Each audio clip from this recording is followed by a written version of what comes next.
এই যে বোকামি, কাঁদছো কেন? তোমাকে তো আমি শুরু থেকেই বলেছিলাম কখনো কারো মিথ্যা প্রলোভনে বিশ্বাস করবে না। কেউ তোমার হৃদয় হরণ করে মিষ্টি মিষ্টি কথা বলে তোমাকে ভোলাতে চেষ্টা করবে, তার মিথ্যা প্রলোভনে ভুলবে না। কিছু পুরুষ আছে মিথ্যা ছলনার আশ্রয় নিয়ে তোমার মন ভুলাবে, তোমার হৃদয়ে জায়গা নেবে, তারপরে যখন তুমি তার দিকে ঝুঁকবে তখন সে তোমাকে ছেড়ে চলে যাবে। সো মানুষ চিনতে চেষ্টা করো।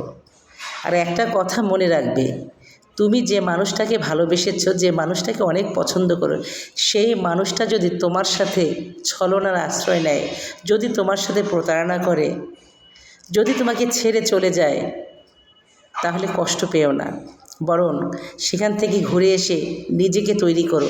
নিজেকে এমনভাবে তৈরি করো যে মানুষটা তোমাকে ছেড়ে গিয়েছে, একটা সময় সেই মানুষটা তোমাকে দেখে যেন আফসোস করে, আহ, আমি তাকে ছেড়ে এসেছি, সে আমার জীবনে থাকলে আমার জন্য অনেক ভালো হতো।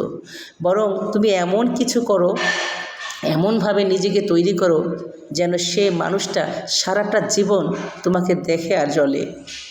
আমি তোমাকে শুরুতেই বলেছিলাম, যে ছেলেটি মিষ্টি মিষ্টি কথা বলছে, তোমাকে মিথ্যা প্রেমের ফাঁদে ফাঁসাচ্ছে, সে মানুষটা একটা সময় তোমাকে ছেড়ে চলে যাবে। সো মানুষ চিনতে হবে কোন মানুষটা তোমাকে ভালোবাসে, কোন মানুষটা তোমাকে মিথ্যা প্রতিশ্রুতি দিচ্ছে।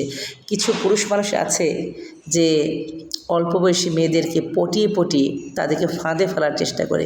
এই যে অল্প বয়সী যে সমস্ত মেয়েরা আছো, তাদের কাছে অনুরোধ, তোমরা ভালো করে যাচাই বাছাই করে অবশ্যই মন দেবে। মন দিতে হলেও চিন্তাভাবনা করতে হবে।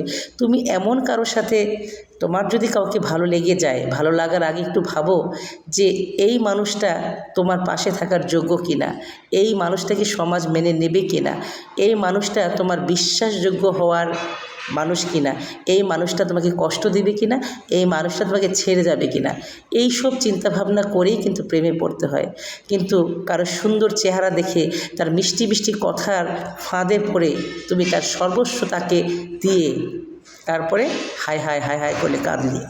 যখন তোমার কাছ থেকে তার সব কিছু পাওয়া হয়ে যায়, তখন কিন্তু তোমাকে আর তার প্রয়োজন হয় না। সো আমার ছোট ছোট মানে যারা অল্প বয়সী বাচ্চারা আছো, অল্প বয়সী মেয়েরা আছো, অল্প বয়সী বোনেরা আছো, তাদের কাছে অনুরোধ, কাউকে মন দেওয়ার আগে একটু যাচাই বাছাই করো, সে কি আসলেই তোমার বিশ্বাস, তোমার ভরসার জায়গা কিনা। যদি ভরসার জায়গা না হয়, সেখান থেকে সরে আসো। আর ভরসার জায়গা হলেও তাকে সব কিছু দেওয়ার চেষ্টা করো না। বিশেষ করে নিজেকে বিলিয়ে দিও না, নিজেকে এমনভাবে তৈরি করো যেন সেই মানুষটা ছেড়ে গেলেও তুমি শক্ত হয়ে দাঁড়িয়ে থাকতে পারো। ওই মানুষটা তোমাকে মিথ্যা প্রলোভন দিয়ে ভুলিয়ে বালিয়ে তোমার মন জয় করলো, তোমার সমস্ত কিছু ছিনিয়ে নিয়ে একটা সময় তোমাকে ডাস্টবিনে ফেলে দিল, তখন কিন্তু তোমার আর কিছু করার থাকে না। তখন তুমি ভিন্ন পথ বেছে নাও। নো, এই কাজ করা যাবে না।